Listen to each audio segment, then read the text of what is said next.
Hey y'all. Okay, let's talk about my sixth property. So this was there was like a gap between the fifth and sixth, like a big gap. So I know the fifth one was in 2023. Nope, 2022. And that was the BRRRR that I almost messed up. Ugh, unfortunate. But that was a big lesson. That was the one where the contractor tried to walk off the job and was having issues with his baby mama and tried to get more money out of me.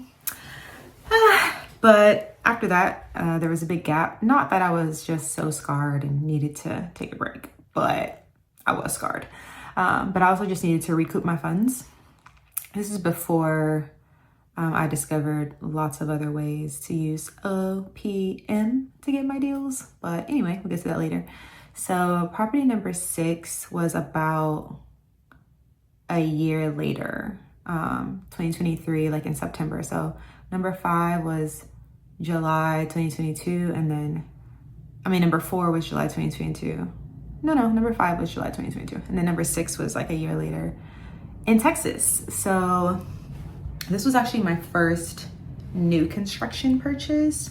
Now, by this time, I'm a home inspector, I'm doing inspections and just even more jaded than I already am as an attorney, even more skeptical. So even just the idea of buying a new build, I wasn't totally into it, but the agent that I was working with was telling me, this is a great opportunity. And he was telling me just about this neighborhood and all the things that were happening in that neighborhood and how if I got in at a certain phase of the project, I would experience this amazing appreciation. So he got me really excited about that. And I was like, okay, so a new build, I don't know, I guess I just had a misconception about new builds, or maybe it wasn't a misconception, maybe it's a real thing, but this idea of a new build is like this shiny object, but I understand that developers tend to be really cheap these days when doing new builds and try to use the cheapest materials and cut corners with things to maximize their profits. So that's why I went in kind of like, I don't know that I want to get a new build. But when he really broke the numbers down to me, I was like, okay, I'm excited about this new build. So it was a 3-bed, 2-bath in Houston in this new community development, and I would be getting in at phase 1, I believe. So it was right at the end of phase 1. So they were about to sell out of that phase. And so with a lot of these new developments, they build in phases. So you may see a portion of the community built. Some houses are fully done, some you just see the framing, some you just see the plot outlined. And that might be the first phase. And then maybe across the street, you'll see a huge open lot of dirt, and you may see some signs, or you may see some sort of advertisement that, the next phase is coming. And those next ones will be higher than the cost of the first one. So when I was going in at for the 3-bed, 2-bath new build was 200, they were asking 225,000.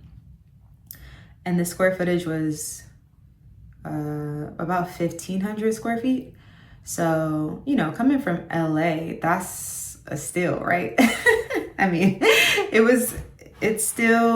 It's substantial amount of money, but just coming from LA, thinking about a 3-bed, 2-bath, that's just for 225,000 and it's brand new, that's not heard of out here really. So he was telling me though, he was like, all right, since you're at the end of the first phase, you're not getting the cheapest. Like there are definitely people who bought cheaper than you, but you're definitely not getting the most expensive. So there's going to be, 2, 3, 4 more phases after you, and your home would have already appreciated probably by the time closing even happened. So you're going to get some really good equity in this. And if you don't want to keep it long term, even if you sell in the short term, you're going to make some good profit. And so I was like, oh yes, like I'm really excited. So with that one, I decided to go under contract. The interesting thing is the developer was really offering me some good incentives. So they do this. These developers, when they're doing a new construction project, they will have all these incentives for you to go with them and their financing. So this was the kicker. So I was purchasing this property in an LLC, not in my personal name, right? So I was unable to take advantage of their financing, unfortunately. But if I was buying in my personal name, I would have gotten a way lower interest rate. So I ended up closing at like 9 point something percent, but they were offering me like 5% interest. And I was like, oh my gosh. So almost double in interest. They were also offering to pay closing costs, and it was a lower down payment if I went with their financing. But I just really didn't want this property to be in my personal name. And that's another story for another day. But I was willing to spend more money and put more down to purchase it in an LLC using hard money than I was buying it in my personal name and getting way more discounts and using less money. So, I had already done the numbers too, like, okay, what could I rent this for? And I already had a plan for this property. So I knew that I was planning to rent it out room by room. It was never the plan to rent out the whole space at once. So I already knew that the appraised rent was not going to be the same as what I was going to be getting. So I had that in mind, but I still had that backup plan of, okay, if for some reason my room by room rentals don't work out, I can still make this work with a long-term tenant for the whole house. So that's kind of how I went into it. And some interesting things that happened along the way. So one, I was not happy about this. The lender kind of switched up on me, okay? So first we talked about 20% down. I was like, okay, 20% down's fine. It was a DSCR loan, debt service coverage ratio loan, which is basically where they are qualifying you based on what rent the property can bring in, and if it covers a certain portion if it's a certain portion over what the actual cost will be for you per month. So for instance, you have your principal, interest, taxes, insurance payment per month. They want to make sure that the rent that's coming in is going to fully take care of that and some, basically. So that's how they come up with their numbers in terms of like how much you put down and all this stuff. So we were doing a DSCR loan and they asked me if 20% down. I'm like, okay, bet I'm ready for 20% down. I had more than 20%, but I was already planning to use that extra money for something else, of course. And we were really close to closing and they just switched up on me. They were like, we actually need you to put 30% down. I said, 30%? What do I need you for then? I was like, that's way too much. Like, I don't want to put that much cash towards this purchase. I've never in my life put 30% down. And so I was like, I don't want it in an LLC that bad. I'll just switch to a different lender and buy it in my personal name. And that's when they changed their whole stance. Interesting, right? So it was presented to me as though the only way this is going to work is if you put down 30%. There's no flexibility, no wiggle room. It has to be 30% because the appraisal came in, the appraised rent came in lower than what we are expecting. So basically you have to remove some of that monthly payment to make it work for the DSCR ratio. And so I was like, no. And that's one of my pet peeves, okay? Lenders do this all the time. And not just lenders, brokers as well. They make you feel like whatever they're saying is just, that's it. There's no negotiation. There's no flexibility. There's no wiggle room. This is how it is, okay? And I hate that. I hate that feeling. And I've been in that position before when I only applied with one lender and I felt like I felt stuck. I felt like I already came this far in the process and now you're trying to change up on me and telling me that I have no other options. So because of that feeling of being stuck, I usually apply with multiple lenders. That time I had another application in process. I know, crazy. But in my personal name. So when they switched up on me and they were like, yeah, we need 30% down, I was like, no, not doing that. I'm gonna go ahead and actually switch lenders.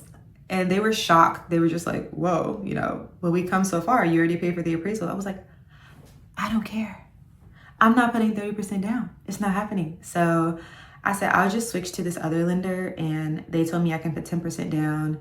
And, or maybe I'll even switch to the developer's lender. They were giving me great deals, and all of a sudden there's flexibility. Now it doesn't have to be 30%. Maybe we can negotiate, blah, blah, blah. I'm like, oh, but I thought this was the only way, like, it's gonna work. And so just watch out for that. Like, lenders will definitely make you feel like, no, this is the end all be all. And one other thing I hate is when lenders are saying, no other lender can beat this rate.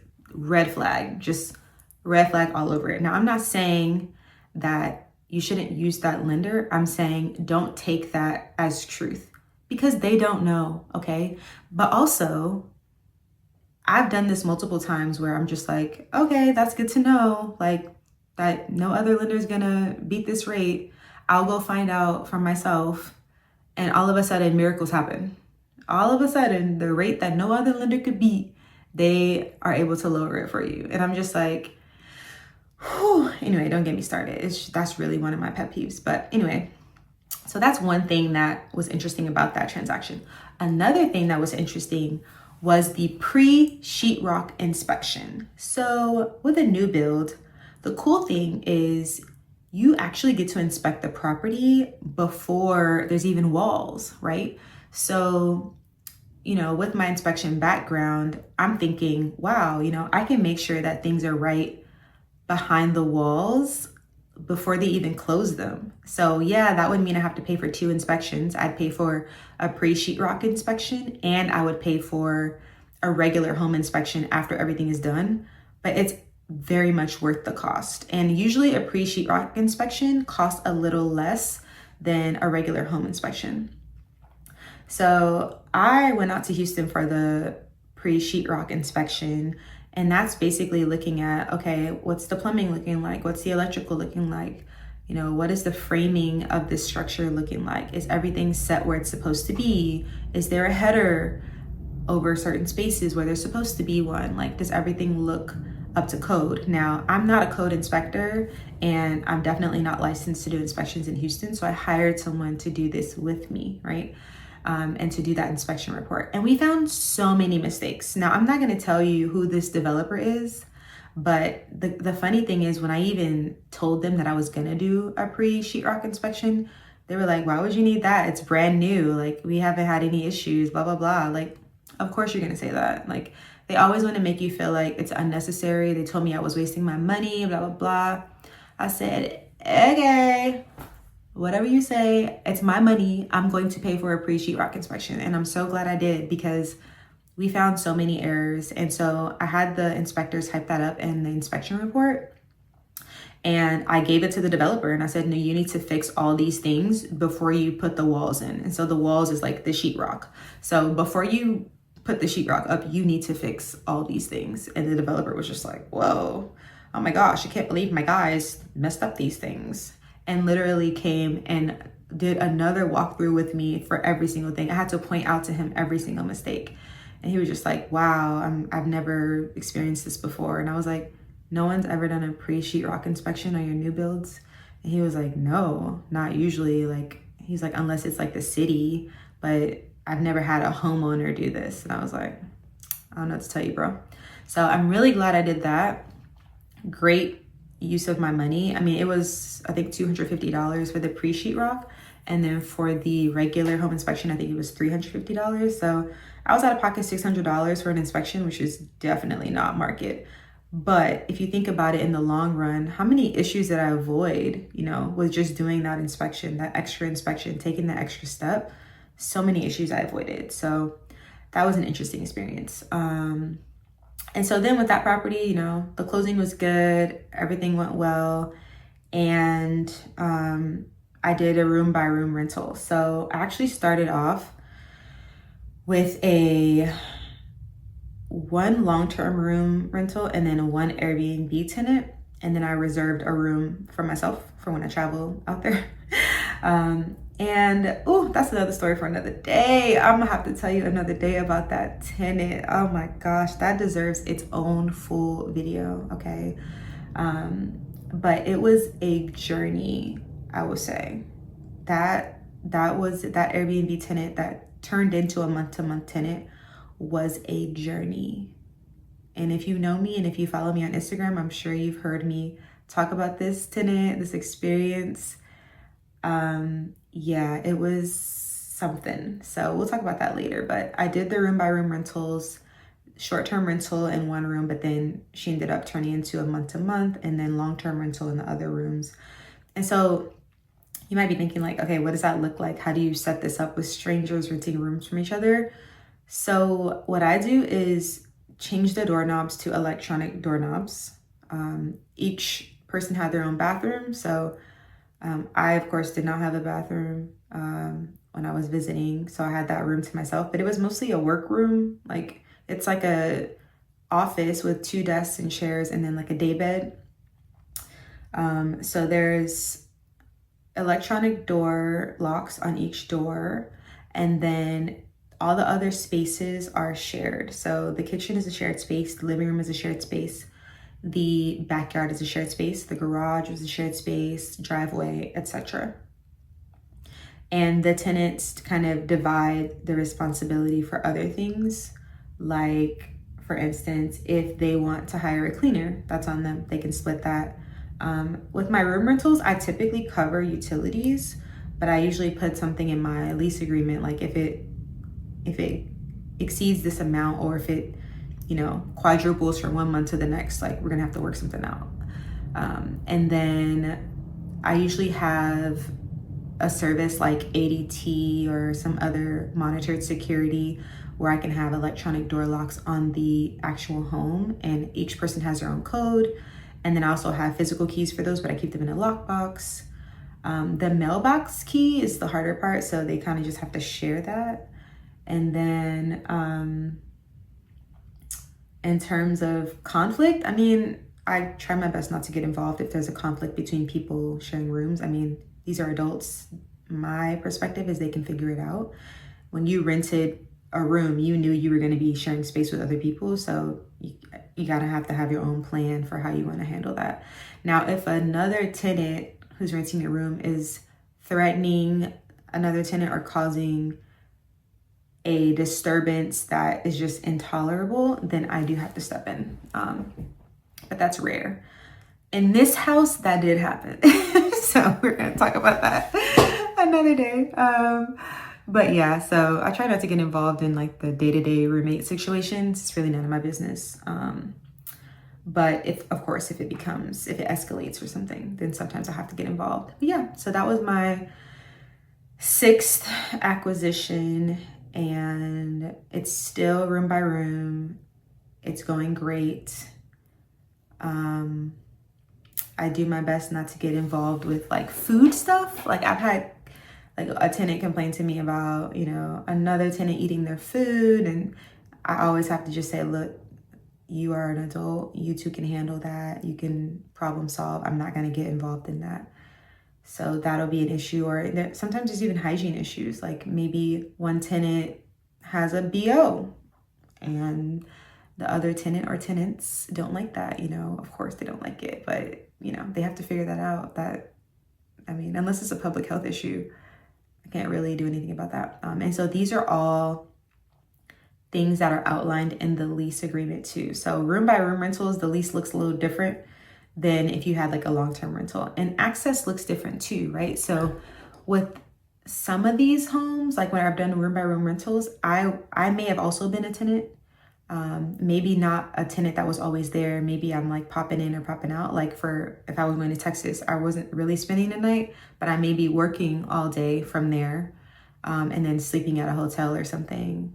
Or I may just be there to, coordinate repairs or upgrades or whatever, and just be working remotely from the basically what's a home office there, but not necessarily sleeping there. So when you have the kind of situation where multiple people have access to the spaces, you have to put certain provisions in your lease to protect you, to protect your stuff, to protect tenants from each other. It's an interesting situation. So yeah, that was my sixth acquisition. And let me know if you have any questions about it. If you have questions about room by room rentals, feel free to take my course, book a discovery call. We can talk about it. It's much more lucrative, in my opinion, than just renting out an entire house to a family. Now, it's more management. So one thing is property managers don't tend to like that. They don't like when there's multiple leases in one property. Another thing is if you're trying to refinance that property or pull out equity with a lender, traditional lenders or even hard money lenders tend not to count the room rental rent. They just don't consider it because some of them will say like, this is a boarding house. This is not a tenant, a traditional tenant. So that they just don't count the rent. So then in that case, they'll use the appraised rent, and that may not work in your favor because typically the appraised rent will be lower than the room by room rentals.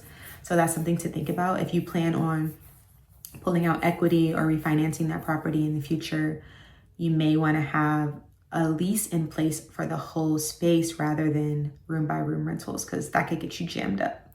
So something to think about. And you'll probably have to self-manage it because, like I said, property managers don't tend to want to be involved. I mean, unless you find a smaller property management company who's newer, they may be more open to it. It's definitely more profitable because when you're charging room by room and you're including utilities, you can charge a lot more than if you're just charging a tenant.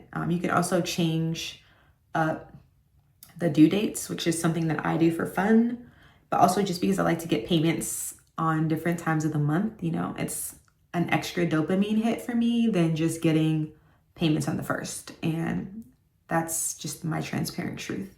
So I'll do that. And it's not a ton of work. I mean, I don't have a lot of turnover actually with my room by room rentals. So praise God for that. But if you have a lot of turnover, that can be annoying. But if you price it right, you may not have to be so in a hurry to get a new tenant when another tenant moves out, because it's priced correctly. You can still cover your bills. So something to think about too. But it can be hard to find a compatible replacement. So, because now you have to think about personalities and preferences. Like you may have people wanting to rent a room who have pets, and then you may have a tenant who doesn't want pets or who's allergic to pets. And so it may limit the pool of tenants available to you. So these are all things to just think about. I mean, there's a lot more to think about. So if you want to walk through it, feel free to book a consultation and we can talk through it. But generally, I enjoy it. It's my favorite and I find it very lucrative. So yeah, see you in the next one.